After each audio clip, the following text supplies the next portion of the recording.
1959 ခုနှစ်နိုဝင်ဘာလ 3 ရက်ယနေ့လိုနေ့မျိုးတွင်ဆိုဗီယက်ယူနီယံသည်စပတ်နစ်နှင့်အာကာသယာဉ်ဖြင့်သက်ရှိသတ္တဝါတစ်ကောင်ကိုကမ္ဘာပတ်လမ်းကြောင်းအတွင်းသို့ပထမဆုံးအကြိမ်လွှတ်တင်ခဲ့သည်ထိုသမိုင်းဝင်သတ္တဝါခွေး၏အမည်မှာအဘယ်နည်း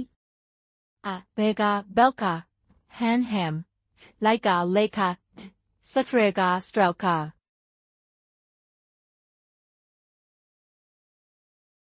အဖြေမှန်မှာလိုက်ကာဖြစ်သည်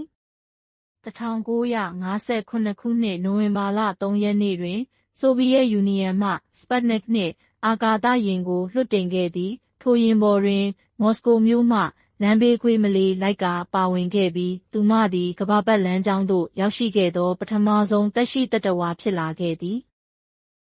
ဘယ်ကာနှင့်စထရကာတို့သည်1960 ခုနှစ်မှကမ္ဘာကိုပတ်ပြီးအသက်ရှင်လျက်ပြန်လာနိုင်ခဲ့သောခွေးများဖြစ်သည်ဗဟန်းမှာအမေရိကန်မှလွှတ်တင်ခဲ့သောချင်ပန်ဇီမျောက်ဖြစ်သည်